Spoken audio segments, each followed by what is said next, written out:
گزارے کیسے زندگی، آؤ علماء سے پوچھ لیں، آئے جو مشکل پیش کوئی، آؤ علماء سے پوچھ لیں۔ الحمد للہ رب العالمین والصلاة والسلام على سید الانبیاء والمرسلین، اما بعد فاعوذ باللہ من الشیطان الرجیم، بسم اللہ الرحمن الرحیم۔ الصلاة والسلام علیک یا رسول اللہ، الصلاة والسلام علیک یا حبیب اللہ، الصلاة والسلام علیک یا نبی اللہ، وَعَلَىٰ آلِكَ وَأَصْحَابِكَ يَا نور اللہ۔ پیارے اور محترم اسلام بھائیو، دارالافتاء اہل سنت سلسلے کے ساتھ ایک مرتبہ پھر حاضر ہیں۔ حصول برکت کے لیے درود پاک کی فضیلت سنتے ہیں۔ نبی کریم صلی اللہ تعالی علیہ وآلہ وسلم نے ارشاد فرمایا، جو کوئی شخص مجھ پر دن بھر میں 50 مرتبہ درود پاک پڑھے، کل بروز قیامت میں اس کے ساتھ مصافحہ فرماؤں گا۔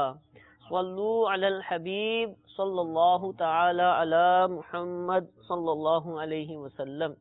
حضور، نماز کو فاسد کرنے والی چیزیں اور نماز کو مکروہ کر دینے والی باتیں، اب فاسد سے تو نماز فاسد ہی ہو جائے گی، ٹوٹ ہی جائے گی، تو بالکل واضح ہے کہ نماز کو دوبارہ پڑھنا ہوگا۔ لیکن اگر نماز مکروہ ہو جائے تو اب نماز کا حکم کیا ہوگا، یہ ارشاد فرما دیجیے۔ الحمدللہ رب العالمین والصلاة والسلام علی سید الانبیاء والمرسلین۔ نماز کو بعض افعال ایسے ہیں کہ جو نماز کے اندر کراہت کا سبب بنتے ہیں، یعنی کراہت کا مطلب ہوتا ہے ناپسندیدہ کام۔ ان کاموں کے ارتکاب کی وجہ سے اس آدمی کا یہ عمل شرعاً ناپسندیدہ ہوتا ہے۔ اب یہ ناپسندیدگی زیادہ بھی ہو سکتی ہے کہ شریعت مطہرہ کو ان کاموں کا ارتکاب کرنا انتہائی ناپسند ہو، صحیح، اور بعض میں ناپسندیدگی کا درجہ کم ہوتا ہے۔ ٹھیک ہے، تو اس اعتبار سے مکروہات نماز کے پھر دو درجے بن جاتے ہیں، ایک ہوتے ہیں مکروہات تحریمی اور ایک مکروہات تنزیہی۔ صحیح۔ تو مکروہ تحریمی وہ افعال ہیں کہ جن کے نماز میں سرزد ہونے کی بنا پر نماز پڑھنے والا شخص ایک تو اس کے ارتکاب کی وجہ سے گناہ گار ہوتا ہے، اور اس مکروہ تحریمی عمل کی وجہ سے نماز میں جو نقص آتا ہے وہ نقص وہ دور نہیں ہوتا۔ ٹھیک ہے، اب دور نہیں ہوگا تو جو نماز میں نقص آیا اس نقص کو دور نہیں کیا جا سکتا، سجدہ سہو بھی نہیں ہوگا بعض صورتوں میں، تو اب اس نماز کو پھر دوبارہ سے نئے سرے سے اس کا اعادہ کرنا ہوگا۔ ٹھیک ہے، یعنی دوبارہ سے اس نماز کو پڑھا جائے گا تاکہ اس نماز میں جو نقص آیا تو وہ نقص دور ہو جائے۔ اور دوسرا جو مکروہ ہے تنزیہی۔ تو مکروہ تنزیہی یہ اس سے کم درجے کا ہے۔ مکروہ تنزیہی کا اگر کوئی ارتکاب کرتا ہے تو گناہ گار نہیں ہوتا۔ صحیح۔ اور اب ایسی نماز جو مکروہ تنزیہی کسی فعل کے ارتکاب کے طور پہ ادا کی گئی ہے تو اس نماز کا اعادہ دہرانا بھی واجب نہیں ہوتا، لیکن اس کا اعادہ مستحب ہے۔ صحیح۔ کہ انسان اللہ تبارک و تعالی کی عبادت کر رہا ہے اور عبادت الہی بجا لاتے وقت ناپسندیدگی والے امور کا بھی ارتکاب کرے تو یہ اچھی بات نہیں ہے۔ تو مکروہ تنزیہی اگر کوئی فعل اس نے نماز میں کیا ہے تو ایسی نماز کا اعادہ مستحب ہے، اور مکروہ تحریمی اگر کوئی فعل نماز میں سرزد ہوا چاہے قصدن یا بلا قصد تو ایسی نماز کا اعادہ واجب ہے۔ قصدن اگر مکروہ تحریمی کا ارتکاب کرے گا تو گناہ گار ہوگا، بلا قصد اگر اس کا ارتکاب ہو گیا تو اس میں گناہ نہیں ہوگا، لیکن نماز بہرحال وہ واجب الاعادہ یعنی اس کا دہرانا اعادہ کرنا یہ واجب ہوگا۔ اچھا، توبہ بھی کرنی ہوگی جب گناہ ہوگا؟ قصدن اگر اس نے کوئی واجب چھوڑا ہے، واجب چھوڑنے کی بنا پہ بھی نماز مکروہ تحریمی ہو جاتی ہے، تو ایسی صورت میں جب قصدن اس نے واجب چھوڑا ہے یا کسی مکروہ تحریمی فعل کا ارتکاب کیا ہے تو اس کو توبہ بھی کرنی ہوگی۔ کہ جہاں کہیں گناہ کا ذکر ہوگا کہ یہ کام گناہ ہے، ناجائز ہے، تو اس کا ارتکاب کرنے والے کو اس سے توبہ بھی یعنی آئندہ وہ گناہ نہ کرے، اس کا سچا عزم، اور ماضی میں جو کچھ ہوا اس پہ شرمندگی، اور فی الحال وہ کام بالکل ترک کر دے اور آئندہ بھی وہ کام نہیں کرے گا، یہ اس کا پختہ عزم ہو، تو یہ توبہ کے 3 ارکان ہیں۔ ٹھیک ہے۔ اچھا، کیا ہر مکروہ تحریمی جو نماز میں ہو جائے ہر ایک کی وجہ سے نماز کا اعادہ یا سجدہ صاحب لازم آئے گا یا چھوٹ بھی ہے کوئی؟ عمومی طور پہ تو قاعدہ یہی ہے کہ نماز کے اندر جو کراہت تحریمی کا ارتکاب اگر پایا گیا، جیسے کہ در مختار، یہ فقہ حنفی کی مشہور و معروف کتاب، تو اس کے اندر ایک قاعدہ لکھا ہے کل صلاۃ ادیت مع کراہت تحریم تجب اعادتها، صحیح، کہ ہر وہ نماز کے جس کو کراہت تحریمی کے ساتھ ادا کیا گیا ہو تو اس کا اعادہ واجب ہے۔ تو اس قاعدے کے تحت علامہ شامی رحمۃ اللہ علیہ نے کافی تفصیل اور اس کی مثالیں بھی دینے کے بعد پھر چند صورتوں کا استثناء فرمایا ہے کہ بعض صورتیں ایسی ہیں کہ جن میں نماز مکروہ تحریمی تو ہوگی، ٹھیک ہے، لیکن اس کا اعادہ واجب نہیں ہوتا۔ صحیح، تو ان میں سے ایک مثال یہی کہ اگر کسی نے خلاف ترتیب قرآن پاک نماز میں پڑھا، صحیح، مثلا پہلی رکعت کے اندر اس نے الم تر کیف فعل ربک یہ والی آیت سورہ فیل پڑھی، اب اس کو دوسری رکعت میں یا تو لإلاف پڑھے یا اس کے بعد کی صورتیں جو والناس تک ہیں ان میں سے کوئی صورت اب پڑھے، اب اس نے پڑھ لی دوسری رکعت میں انا انزلنا، ٹھیک ہے، یہ اس سے پہلے کی ہے اور جان بوجھ کے پڑھی ہے، تو خلاف ترتیب اس نے قرآن پاک کو پڑھا ہے، تو اس صورت میں جان بوجھ کے بھی اگر اس نے پڑھا ہے تو کراہت تحریمی کا ارتکاب تو ہوا ہے، لیکن اس نماز کا اعادہ اس کے اوپر واجب نہیں ہے۔ ٹھیک ہے، جزاک اللہ۔ کیا نماز میں نبی کریم علیہ الصلوۃ والسلام کا خیال آنے سے نماز فاسد ہو جائے گی؟ اب یہ سوال ہے لیکن اس کو ایک نیا رنگ دیا ہے۔ یہ کیا کہتے ہیں؟ کہتے ہیں کیونکہ نماز جو ہے وہ اللہ تعالیٰ کی تعظیم کا نام ہے، تو جب نبی کریم علیہ السلام کا نام آئے گا تو ظاہر سی بات ہے وہ بھی تعظیم دل میں پیدا ہوگی، تو اب یہ اللہ کی تعظیم کے مقام پر سرکار علیہ السلام کی تعظیم کا آ جانا، تو کیا اس سے نماز میں کوئی فساد آ جائے گا؟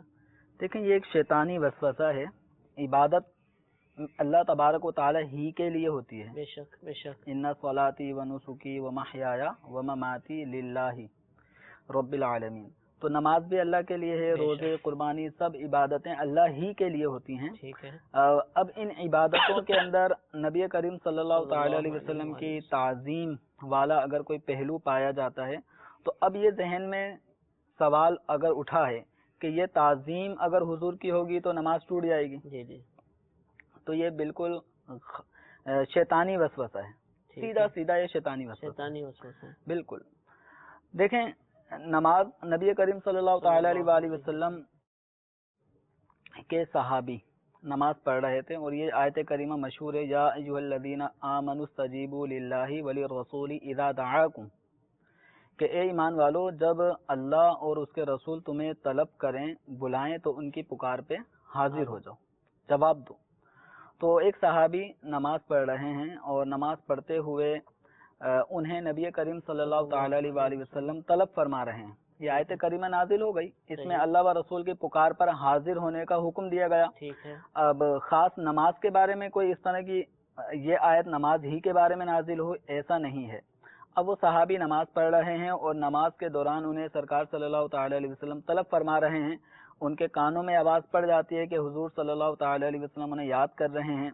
اب انہوں نے نماز نہیں توڑی، نماز مکمل فرمائی، نماز مکمل کرنے کے بعد اب وہ بارگاہ رسالت صلی اللہ تعالی علیہ وسلم میں حاضر ہوتے ہیں اور آنے کا اپنا بتاتے ہیں کہ آپ نے طلب فرمایا تھا، تو نبی کریم صلی اللہ تعالی علیہ وسلم نے جس وقت طلب کیا تھا اس وقت جواب نہیں آیا، تو اس کا سبب پوچھا کہ آپ کو بلایا گیا آپ نہیں آئے، تو انہوں نے پھر عذر بیان کیا کہ میں اس وقت نماز میں تھا۔ ٹھیک ہے، تو نبی کریم صلی اللہ تعالی علیہ وسلم نے فرمایا کیا تم نے یہ نہیں سنا، یا ایھا الذین آمنوا استجیبوا للہ وللرسول اذا دعاکم لما یحییکم، ٹھیک ہے، کہ اللہ و رسول جب تمہیں بلائیں اور ان بلانے کا مقصد تمہارے اندر حیات پیدا کرنی ہو، تمہیں کوئی زندگی تمہارے اندر پیدا کرنے والا کوئی حکم دینا ہو، کوئی ایسی بات ہو، تو اللہ و رسول کے پکارنے پر حاضر ہو جاؤ۔ سبحان اللہ، سبحان اللہ، تو یہ آیت کریمہ آپ صلی اللہ تعالی علیہ وسلم نے ان صحابی کو بیان فرمائی۔ تو اس سے اب خود غور کیا جا سکتا ہے کہ صحابی رسول نماز میں ہیں اور نبی کریم صلی اللہ تعالی علیہ وسلم انہیں یاد فرما رہے ہیں، اور وہ صحابی اس وقت چونکہ یہ مسئلہ واضح نہیں ہوا تھا کہ نماز کی حالت میں اگر حضور پکاریں تو نماز توڑ کر جانا ہے، نماز چھوڑ کر جانا ہے، کیا کر کے جانا ہے.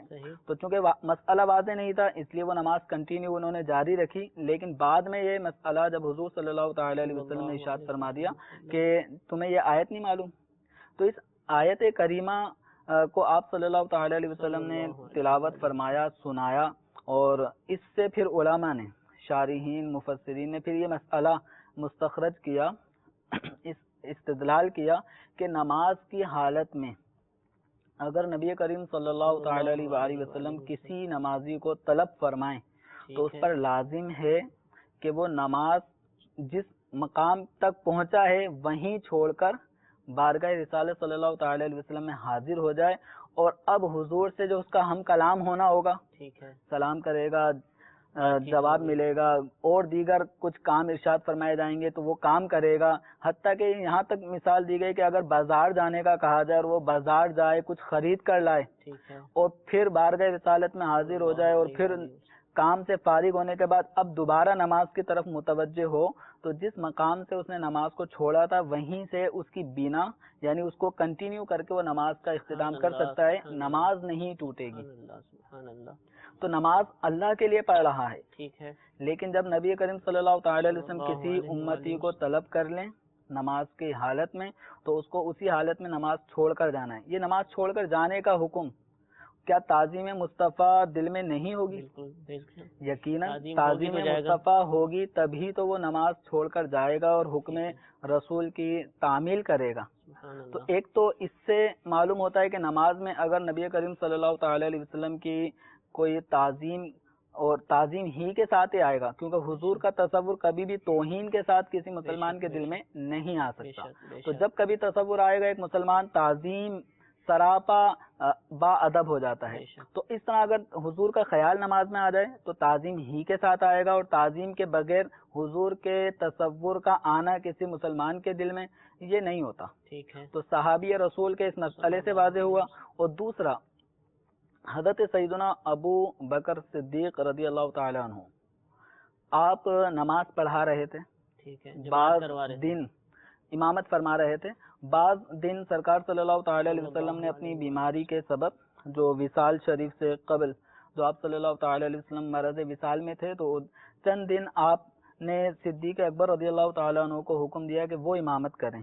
تو وہ امامت فرما رہے تھے نماز کی. یہ بخاری شریف میں کوئی متعدد مقامات پہ 9-8 مقامات پہ یہ مختلف حوالوں سے ابواب میں یہ حدیث مذکور ہے. ٹھیک ہے، تو جب نبی کریم صلی اللہ تعالی علیہ وآلہ وسلم کے ارشاد کے مطابق صدیق اکبر امامت فرما رہے ہیں، اور دوران امامت انہیں محسوس ہوتا ہے کہ نبی کریم صلی اللہ تعالی علیہ وسلم تشریف لا رہے ہیں. چونکہ حضور کے حجر اقدس کے جو دروازے تھے وہ مسجد نبوی شریف میں ہی کھلتے تھے، منبر اقدس سے قریب ہی تھا. جی، تو اس لیے جب حضور صلی اللہ تعالی علیہ وسلم کے در دولت کا دروازے کا جب پردہ ہٹتا ہے اور محسوس ہوتا ہے کہ حضور آ رہے ہیں، نبی کریم صلی اللہ تعالی علیہ وسلم امامت والے مصلی کی طرف قریب سے قریب آتے جا رہے ہیں، تو صدیق اکبر رضی اللہ تعالی عنہ پیچھے ہٹتے جا رہے ہیں. آپ صلی اللہ تعالی علیہ وآلہ وسلم نے اشارہ بھی کیا کہ آپ ہی امامت کرتے رہیں، یعنی حضور یہ شرف دینا چاہ رہے تھے کہ آپ امامت کریں، میں آپ کے پیچھے پڑھوں نماز. لیکن صدیق اکبر رضی اللہ تعالیٰ عنہ حالت نماز میں، امامت کی حالت میں ہی پیچھے ہٹتے چلے جا رہے ہیں. پھر آپ صلی اللہ تعالی علیہ وآلہ وسلم نے آگے بڑھ کر نماز کو کمپلیٹ فرمایا، اور نماز مکمل کرنے کے بعد پھر نبی کریم صلی اللہ تعالی علیہ وآلہ وسلم نے ارشاد فرمایا، یہ بھی بخاری شریف کے اندر یہ سوال جواب مذکور ہے پورا، فرمایا کہ یہ جب میں تمہیں کہہ دیا تھا کہ نماز کو آگے تم ہی پڑھاؤ تو پیچھے کیوں ہٹے؟ تو صدیق اکبر رضی اللہ تعالیٰ عنہ کے الفاظ کتنے پیارے ہیں. فرماتے ما کانا لابن ابی قحافہ ان یصلی بین یدی رسول اللہ صلی اللہ علیہ وسلم. اپنا نام بھی نہیں لے رہے کہ ابو بکر میں اتنی ہمت نہیں ہے، کہتے ہیں ابن ابو قحافہ، ابو قحافہ ان کے والد کا نام ہے، کہ ابو قحافہ کے بیٹے میں اتنی ہمت نہیں ہے کہ رسول اللہ صلی اللہ تعالی علیہ وآلہ وسلم کے آگے ہو کر نماز پڑھائیں. بخاری کی حدیث، بخاری شریف کی حدیث ہے. سیاہ ستہ کے اندر یہ احادیث آپ تخریج اس کی نکالنا چاہیں گے تو تقریباً کتب احادیث میں یہ حدیث موجود ہے. سبحان اللہ سبحان اللہ. اب اس حدیث مبارکہ سے واضح ہوتا ہے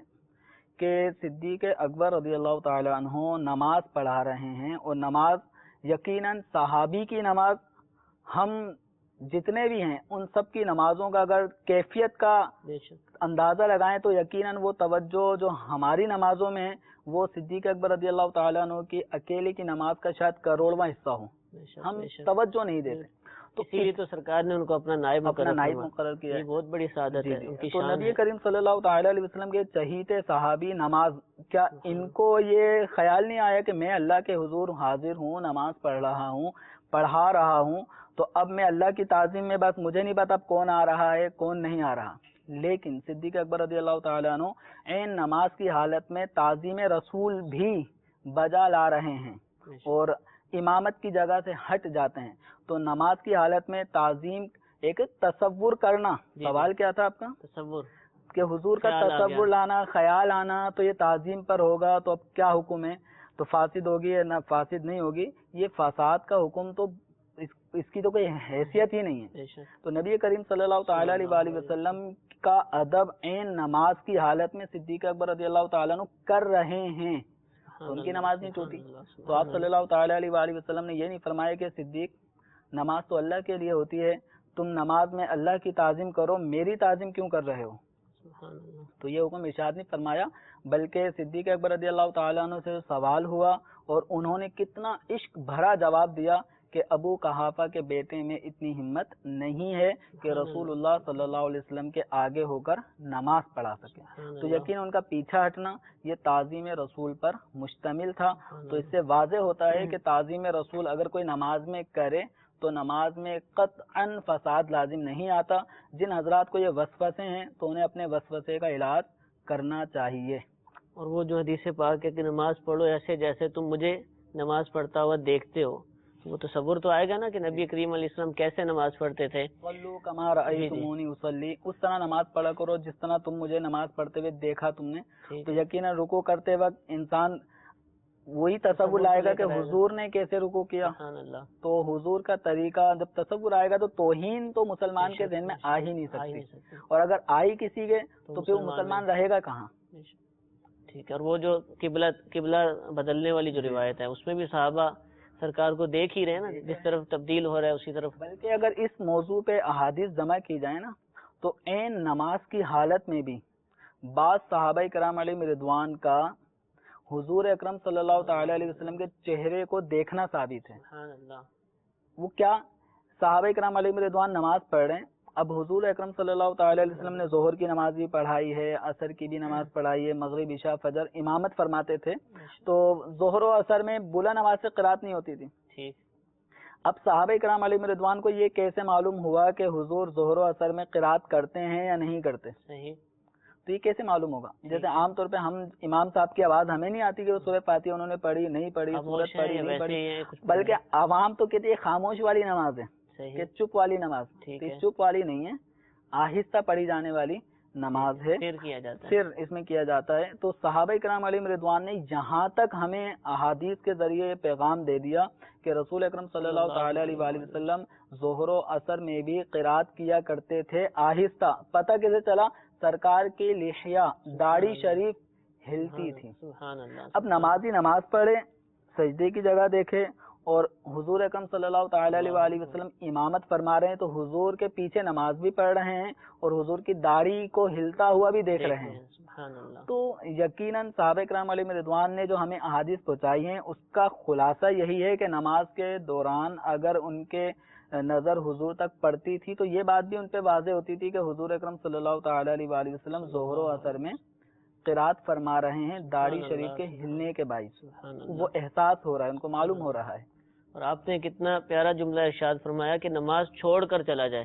جو صحابی کو بلایا نماز توڑ کر نہیں جائے. نماز توڑ کے نہیں، نماز سرکار کے بلانے سے نماز ٹوٹے گی نہیں، بلکہ وہ اسی طرح اللہ کی عبادت جاری ہے. نماز چھوڑی ہے وہیں سے آگے کنٹینیو کرے گا، نماز ٹوٹے گی نہیں.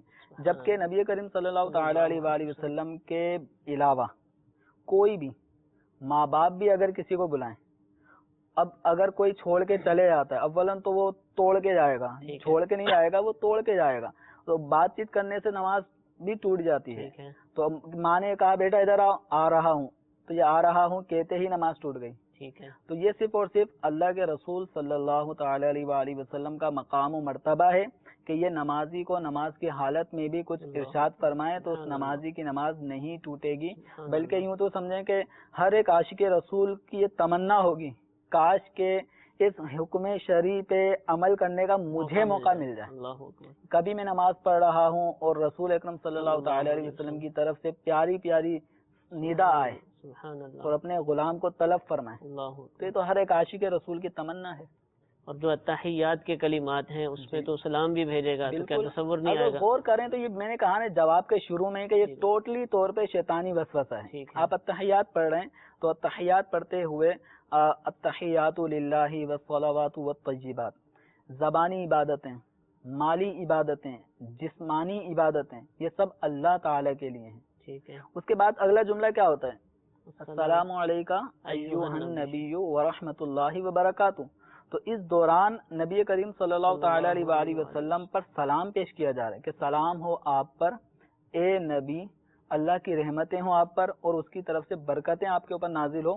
تو گویا نمازی نماز پڑھتے ہوئے حضور ہی کو خطاب کر رہا ہے، اور یہ باقاعدہ کتب فقہ کے اندر مذکور ہے کہ نمازی اس دوران معراج والے واقعے کی نیت نہ کرے. کیا مراد اس سے؟ مراد یہ ہے کہ جو تشہد کے الفاظ ہیں جی جی تحیات سے لے کے آگے تک، تو یہ اللہ و رسول صلی اللہ تعالی علیہ وسلم کے کلمات پر مشتمل ہیں کہ جب شب معراج حضور اکرم صلی اللہ تعالی علیہ وآلہ وسلم اللہ کے حضور حاضر ہوئے، قرب خاص نصیب ہوا، تو اس وقت اللہ تعالی کی بارگاہ میں آپ نے 3 تحائف پیش کیے.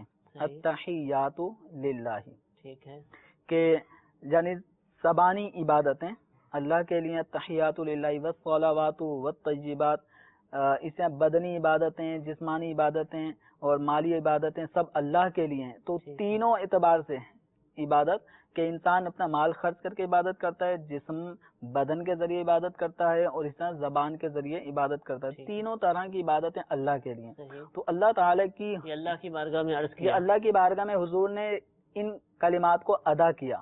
تو اللہ تعالیٰ کی طرف سے 3 چیزیں حضور پر نازل ہوئیں.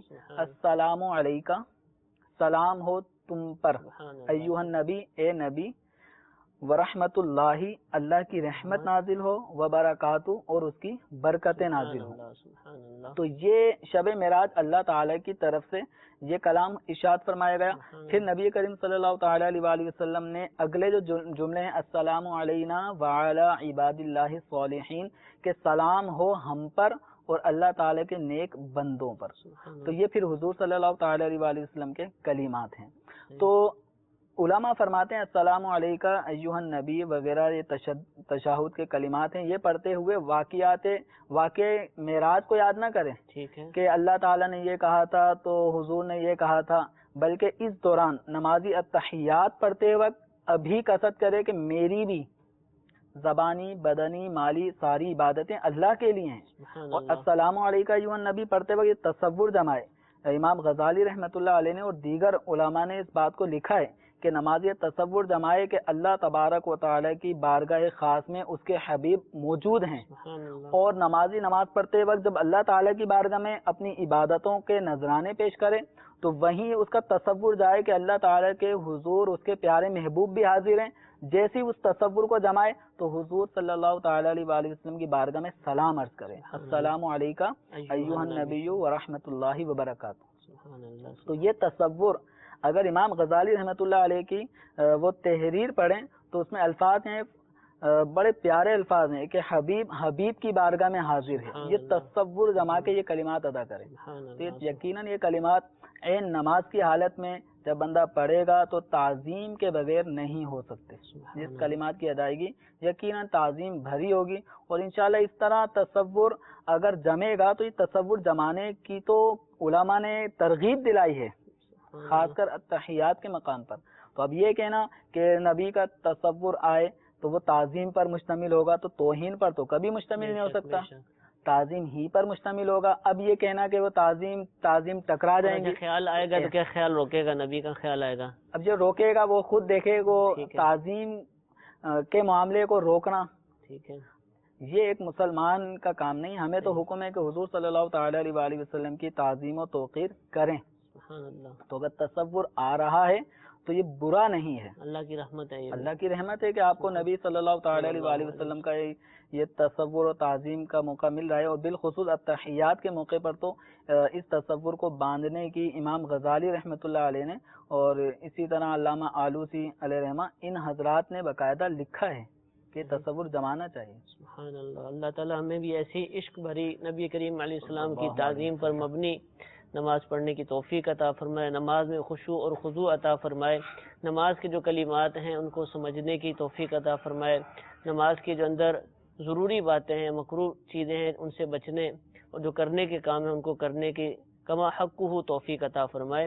حضور ابھی اسی سوال کے دوران آپ نے ارشاد فرمایا کہ نبی کریم علیہ السلام بلائیں تو نماز چھوڑ کر چلا جائے, تو کیا اس کے علاوہ بھی کوئی ایسی صورت ہے کہ جس میں نماز چھوڑ کر جانے کی یا توڑ کر جانے کی کوئی بھی کہہ سکے اجازت ہے, یا ہر صورت میں گناہ ہی کہلائے گا نماز چھوڑنا؟ بسا اوقات صورتیں بنتی ہیں کہ نمازی نماز پڑھ رہا ہے تو نماز توڑنے کی کنڈیشن بنے گی.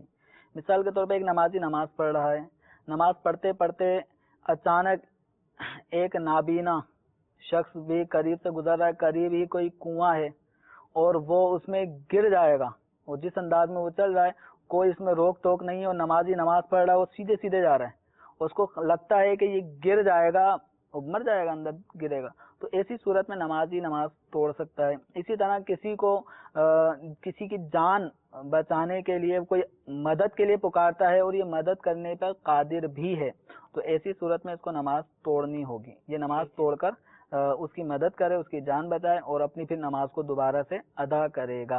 اچھا, اس طرح ایک اور چیز ہے کہ بسا اوقات والدین اپنی اولاد کو بلاتے ہیں, ان کو پتہ, اب اس کی صورتیں یہ ہیں کہ اگر پتہ ہے کہ یہ نماز پڑھ رہا ہے, اب والدین اگر بلاتے رہیں تو اب نماز توڑنا اس کے لیے جائز نہیں ہے, چاہے فرض نماز پڑھ رہا ہو یا نفل. اگر والدین بلا رہے ہیں, والدین کو پتہ نہیں تھا کہ یہ نماز پڑھ رہا ہے, اب ایسی صورت میں اگر فرض نماز پڑھ رہا ہے یا وتر ادا کر رہا ہے, تو ایسی نماز اگر ادا کر رہا ہے تو اب یہ نمازوں کو کمپلیٹ کر کر ہی والد یا والدین کی خدمت میں پہنچے گا.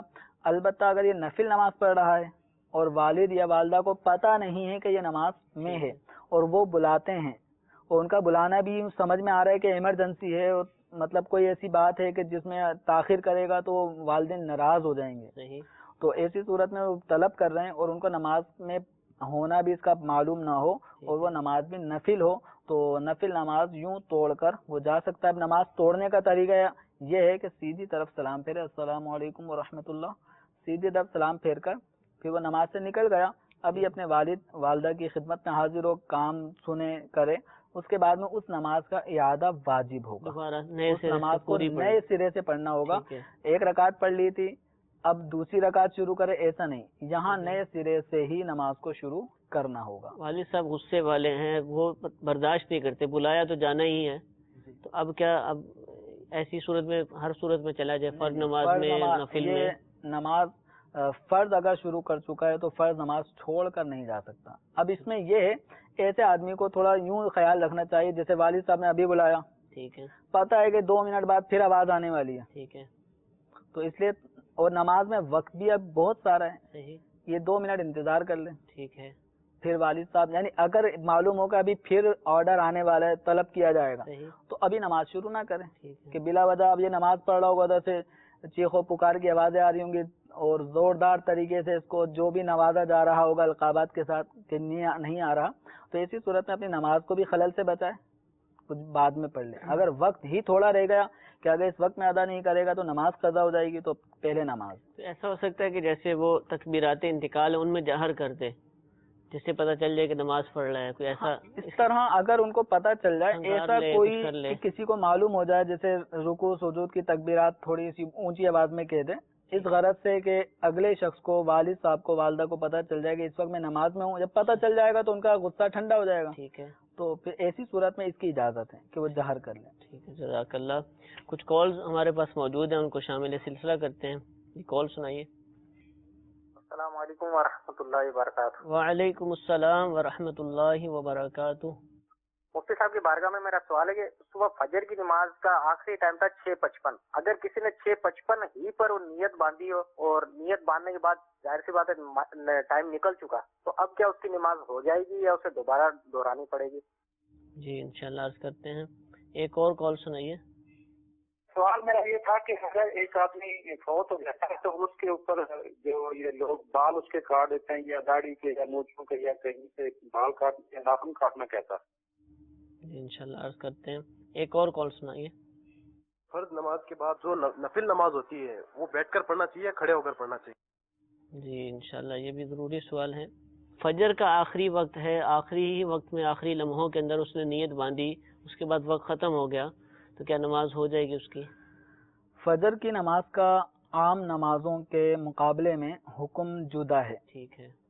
تو یہ مسائل فقہ حنفی ہی کے مطابق بیان کیے جا رہے ہیں کہ فجر کی نماز کا جو وقت ہے، فجر کا فرض آخری فرض جو سلام نماز خروج بسنعی ہی ہے، تو فجر میں ضروری ہے کہ نماز کا سلام وقت کے اندر اندر پھر جائے. ٹھیک ہے، یعنی وقت باقی ہو اور وقت نماز کے مکمل اندر ہو اندر جائے. وہ سلام کے الفاظ کہہ دے. ٹھیک ہے. یہ ضروری ہے. اگر سلام کے الفاظ اس نے وقت ختم ہونے کے بعد کہے، ابھی ایک رکعت پڑھی تھی کہ سورج طلوع ہو گیا، وقت ختم ہو گیا، تو فجر کے نماز کا خاص حکم یہ ہے کہ فجر کی نماز یہ نہیں ہوئی.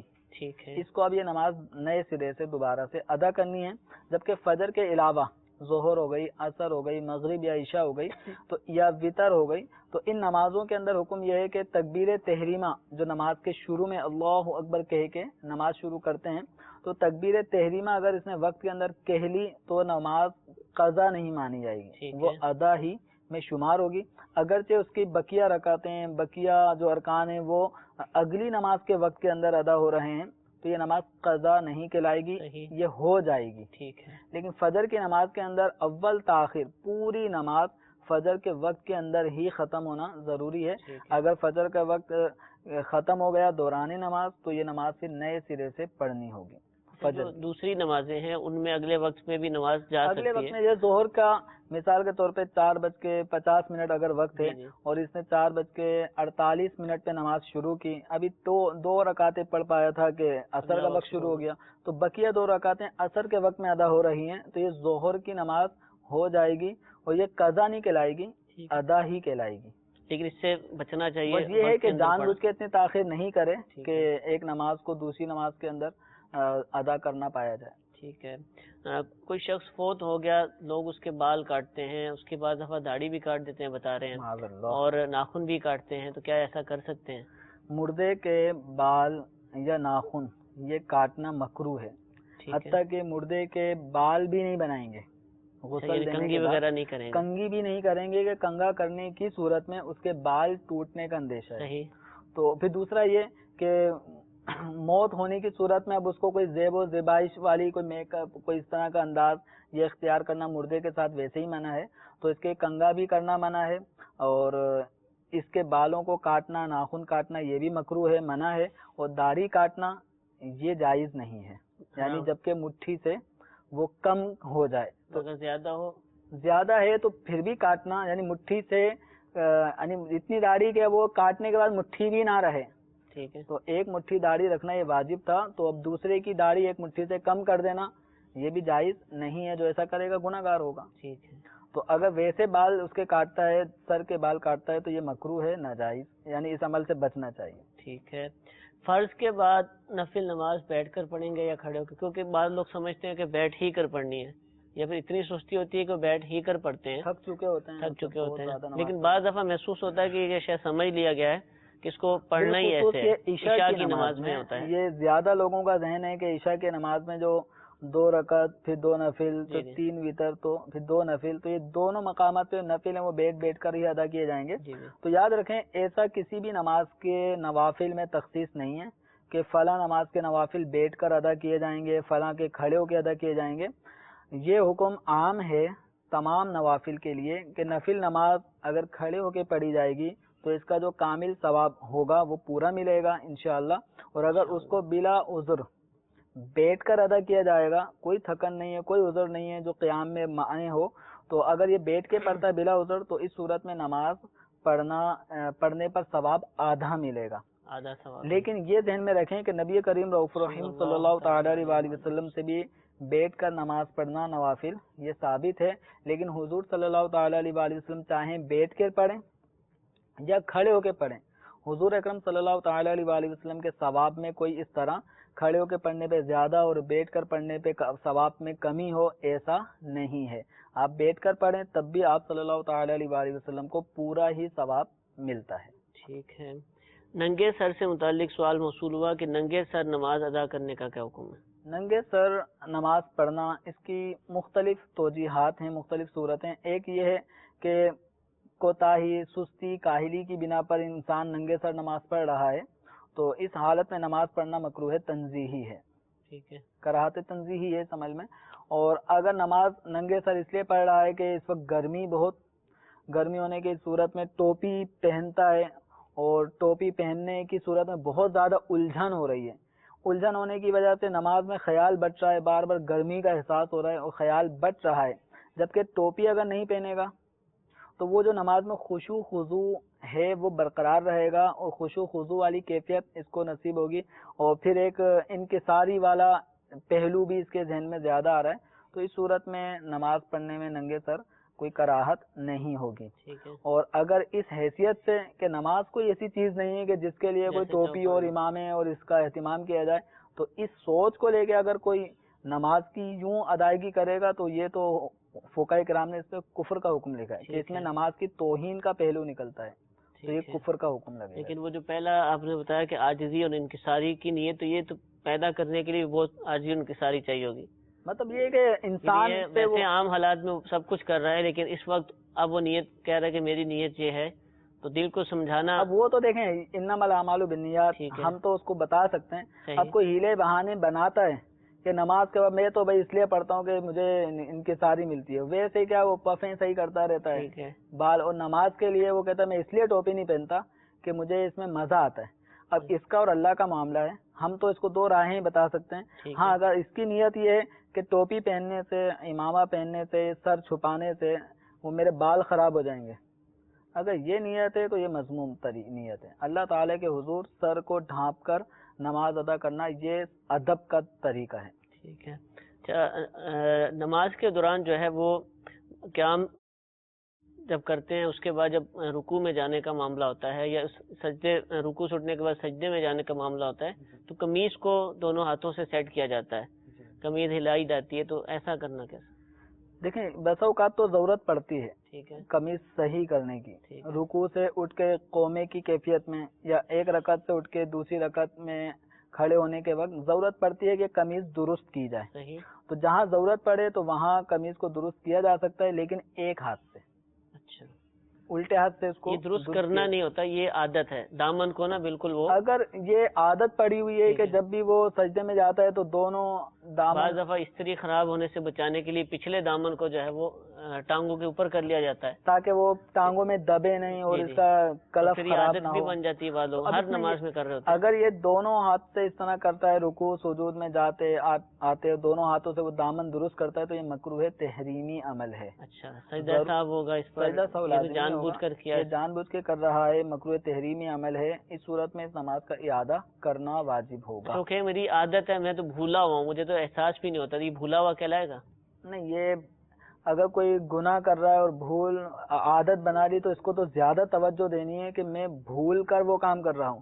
کبھی یہ بھول کر اپنے پیسے ایسی جگہ رکھتا ہے کہ جہاں سے کوئی چوری کر لے؟ صحیح. کبھی نہیں رکھے گا. ایک دفعہ زندگی میں کبھی بھول ہوگی، آئندہ نصیحت پکڑ لے گا. صحیح. پیسے اگر ایسی جگہ کہ مجھے پیسے رکھ کے بھولنے کی عادت ہے، یہ عادت کیوں نہیں ہوتی؟ ٹھیک ہے. نماز کے اندر واجبات چھوڑنا بھولنے کی عادت ہے. تو جہاں جب پیسے نہیں بھولتے وہاں پہ اٹینشن رہتے ہیں، تو نماز کے اندر واجبات کی ادائیگی میں کیوں اٹینشن نہیں ہوتے؟ مکروہات تحریمی تنزیہ کا ارتکاب کر رہے ہیں، میں بھول جاتا ہوں، تو یہاں کیوں آپ کی نیتیں حاضر کیوں نہیں ہوتی؟ تو وجہ اگر انسان دل پہ غور کرے گا تو اہمیت کس چیز کی زیادہ ہے، نتیجہ وہی سامنے آئے گا. ٹھیک. جزاک اللہ. اور مفسدات، نماز کو توڑنے والی باتیں، بعض دفعہ یہ ہوتا ہے کہ قراءت کر رہے ہیں امام صاحب اور قراءت میں غلطی آ گئی، غلط پڑھ دیا، لفظ ایسا پڑھا کہ معنی فاسد ہو رہا تھا، لیکن پھر خود ہی ٹھیک کر دیا، یا کسی نے لقمہ دیا پھر وہ ٹھیک کر دیا. پہلے ایسا لفظ پڑھ چکے تھے کہ معنی فاسد ہو چکا تھا, تو نماز فاسد ہو چکی یا اس کو رخصت دی جائے گی؟ دوران نماز اگر اس غلطی جو غلطی کہی پڑھنے میں آئی اس غلطی کی اگر اصلاح کر لی ہے ٹھیک ہے, تو نماز درست ہو جائے گی. ٹھیک اور ہے. اگر اس غلطی کی اصلاح نہیں کی اور وہ جو پڑھا اس کا معنی فاسد ہو گیا, بگڑ گیا, یعنی ایسا مطلب بن گیا جو قرآن و حدیث کے بالکل برخلاف ہے, صحیح.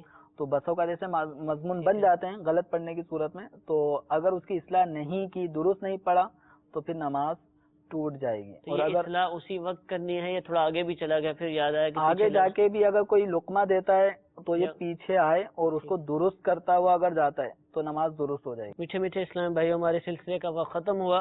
اللہ تعالیٰ ہم سب کو عمل کی توفیق عطا فرمائے. آمین بجاہ النبی الامین.